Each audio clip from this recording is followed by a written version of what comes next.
সংবিধান তো কোনো কচু পাতার পানি নয়।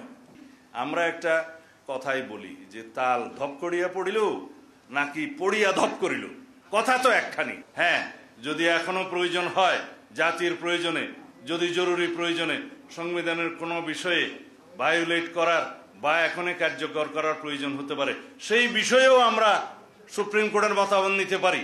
যে কোনো একটা আইনানুগ, বৈধ এবং সাংবিধানিক প্রক্রিয়া ছাড়া বাংলাদেশের সংবিধানকে পরিবর্তন করার কোনো অধিকার আমাদের কারো নেই। তাহলে পরে এমন একটি পরিস্থিতির নজির সৃষ্টি হবে যে নজিরটা আগামী 2 বছর পরে, 5 বছর পরে বারবার কোনো না কোনো দাবির মুখে পড়বে যে এইভাবে এই প্রক্রিয়ায় আবার সংবিধান পরিবর্তন করেন। রাষ্ট্র কোনো ছেলে খেলা নয়। 18 কোটি মানুষের ভাগ্য নিয়ে আমরা চিনিমিনি খেলতে পারি না। এই রাষ্ট্রকে একটি নিয়মতান্ত্রিক পদ্ধতিতে চলতে দিতে হবে। কোনো রাজনৈতিক দলের অভিসন্ধির কাছে আমরা কোনোদিন মাথা নত করতে পারি না।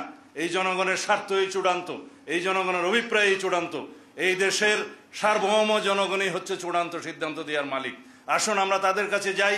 আমরা বলেছি নির্বাচনের দিনে, একই দিনে আর একটা ব্যালটের মাধ্যমে গণভোটের সেই রায়টা নেওয়া যাবে যে এই সংস্কারের মধ্যে ঐক্যমত্য কমিশনের কাছে আমরা যারা প্রতিশ্রুতিবদ্ধ হয়েছে সকল রাজনৈতিক দল, সেই প্রতিশ্রুতির পক্ষে জনগণ আছে কিনা, সেই সনদের পক্ষে জনগণ আছে কিনা, হ্যাঁ অথবা না বলুন। যদি জনগণ হ্যাঁ বলে, তাহলে সেই পার্লামেন্ট, সেই নির্বাচিত সংসদের প্রত্যেকটা সংসদ সদস্য আইনানুগভাবে ম্যান্ডেট প্রাপ্ত হবে এই সনদ বাস্তবায়নের জন্য। তারা বাধ্য থাকবে সেই সনদ বাস্তবায়নের জন্য।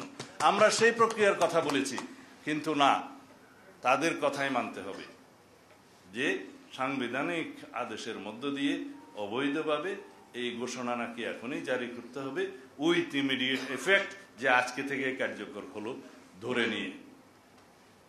সংবিধান তো কোনো কচু পাতার পানি নয়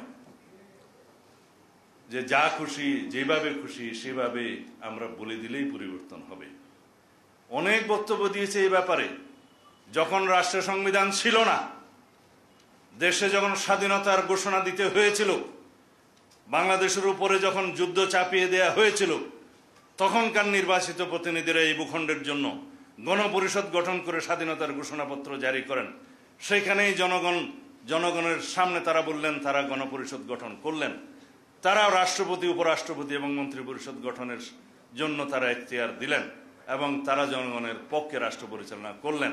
তারা জনগণের পক্ষে সমস্ত আইন কানুন প্রেসিডেন্ট অর্ডারের মাধ্যমে জারি করলেন।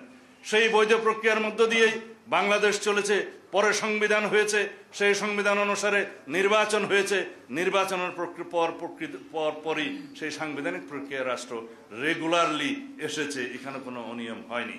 এখন পর্যন্ত 17 বার এই রাষ্ট্রের সংবিধান পরিবর্তন হয়েছে, অ্যামেন্ডমেন্ট হবে, আগামীতে 18 বার হবে। পৃথিবীর কোনো রাষ্ট্রে এই পর্যন্ত, উন্নত রাষ্ট্রেও 127 বার পর্যন্ত 1947 সাল থেকে এই পর্যন্ত সংবিধান পরিবর্তন হয়েছে।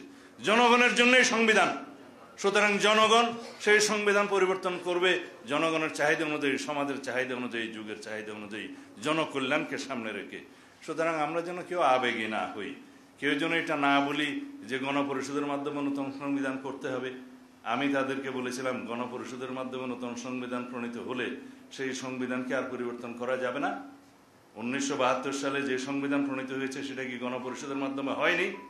সেটাকে 1 বছরের ভিতরে পরিবর্তন করতে হয়নি, সংশোধনী আনতে হয়নি? নতুনভাবে যদি গণপরিষদের নামে আমরা একই জিনিস ধারণ করে এটাকে নতুন সংবিধান নাম দেই, তখন কি সেই সংবিধান পার্মানেন্ট হয়ে যাবে, ধর্মগ্রন্থ হয়ে যাবে? সেটা কি পরিবর্তন করা যাবে না? অবশ্যই পরিবর্তন করা যাবে জনগণের চাহিদা অনুযায়ী।